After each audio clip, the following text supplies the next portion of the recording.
जय माँ काली मित्रों, आपका मेरे चैनल माँ काली महाकाल शक्ति उपासना में स्वागत है। मित्रों, अगर आप मेरे चैनल पर नए हैं तो आप मेरे चैनल को सब्सक्राइब कीजिए, लाइक कीजिए और शेयर कीजिए। साथ ही नोटिफिकेशन बेल को भी प्रेस कीजिए, जिससे मेरी आने वाली वीडियोस का नोटिफिकेशन आपको तुरंत मिल जाए। मित्रों, जैसा कि आप सभी जानते ही हैं कि पितृपक्ष आने वाला है, श्राद्ध प्रारंभ होने वाले हैं। तो ये समय वो होता है जब आप अपने पितरों को प्रसन्न कर सकते हैं और उनका आशीर्वाद प्राप्त कर सकते हैं। जहाँ पर पितरों की कृपा होती है, उनके घर में किसी भी प्रकार की कोई परेशानी नहीं रहती, ना ही धन धान्य की कोई कमी होती है। पुत्र आदि संपत्ति में उनकी वृद्धि होती रहती है और घर में पूर्णतया सुख शांति रहती है। तो ऐसी परिस्थिति में कुछ ऐसे प्रश्न होते हैं जो पूछे जाते हैं। तो उनमें से एक प्रश्न ये होता है कि जब श्राद्ध पक्ष आरंभ होता है तो क्या उस समय पर हम पूजा कर सकते हैं या नहीं। देखिए, पूजा एक ऐसी चीज़ होती है, यानी हमारी जो नित्य पूजा होती है वो केवल दो ही कारण से रुक जाती है।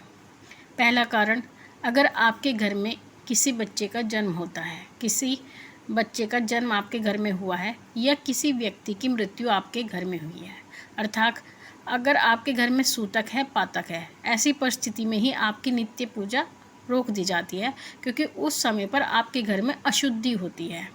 तो अशुद्धि की स्थिति में पूजा नहीं की जाती। इसके अलावा आप अन्य दिनों में अपनी नित्य पूजा कर सकते हैं। श्राद्ध पक्ष में भी आप अपनी पूजा कर सकते हैं, इसमें किसी भी प्रकार की कोई रोक टोक नहीं होती। अब अगला प्रश्न ये आता है कि क्या जिन व्यक्तियों ने गया जी में अपने पितरों के निमित्त पिंड दान कर दिया है तो क्या उनको श्राद्ध करना चाहिए या नहीं। देखिए, ये बहुत ही महत्वपूर्ण प्रश्न है, क्योंकि गया जी एक ऐसा स्थान है जहाँ पर कहा जाता है कि पितरों का तर्पण आदि करने से और पिंड दान करने से पितृ तृप्त हो जाते हैं, यानी उनको तृप्ति होती है। लेकिन कुछ लोग क्या कहते हैं कि अगर आपने गया जी में पिंड दान कर दिया है तो आपको श्राद्ध करने की आवश्यकता नहीं है।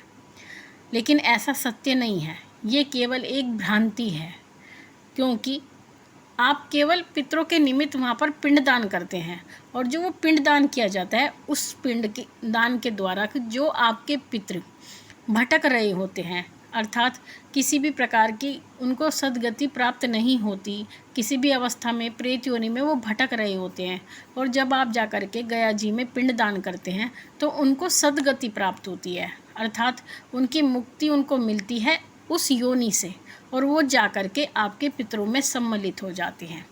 केवल ये कार्य पिंडदान से होता है।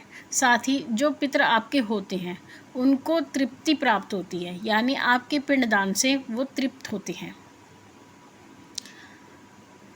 और रही बात गया जी की ही बात नहीं होती। आप किसी भी तीर्थ स्थान पर जाते हैं, जैसे आप संगम पर जाते हैं, हरिद्वार जाते हैं और पुष्कर जाते हैं, जहाँ पर भी जो तीर्थ स्थान होते हैं वहाँ पर अगर आप जा कर के अपने पितरों के निमित्त पिंडदान करते हैं, तर्पण आदि करते हैं, श्राद्ध कर्म करते हैं, तो इसके द्वारा आपके पितृ प्रसन्न होते हैं।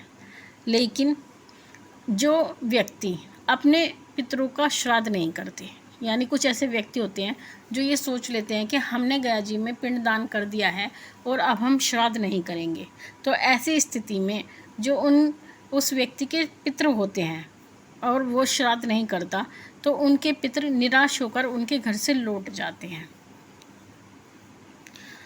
अगर आप किसी भी पवित्र भूमि में जा कर के श्राद्ध करते हैं तो उसी से आपके पितरों को प्रसन्नता मिलती है और वो आपको आशीर्वाद देते हैं। तो अगर आपके मन में भी इस प्रकार की कोई भ्रांति है या भ्रम है कि हमने गया जी में पिंड दान कर दिया है तो अब हमें श्राद्ध करने की आवश्यकता नहीं है, तो ये पूर्णतया गलत है। अगर आपने दान कर भी दिया है तब भी आपको श्राद्ध पूरी विधि विधान से करना है, और वो सभी कर्म आपको करने हैं जो एक श्राद्ध में पितरों के निमित्त किए जाते हैं। तो मित्रों, आशा करती हूँ आपको ये महत्वपूर्ण जानकारी समझ में आई होगी। अगर आपकी कोई जिज्ञासा है तो आप अपनी जिज्ञासा कमेंट बॉक्स में लिख सकते हैं। मैं उस पर वीडियो भी बनाऊंगी और आपके प्रश्नों के उत्तर भी दूंगी। माँ भगवती से यही प्रार्थना करती हूँ कि वो आपके भंडारे भरती रहे और आपकी सभी मनोकामनाओं को वो पूर्ण करें। आपसे फिर मिलूँगी अपनी अगली वीडियो में। तब तक के लिए जय महाकाली, जय महाकाल।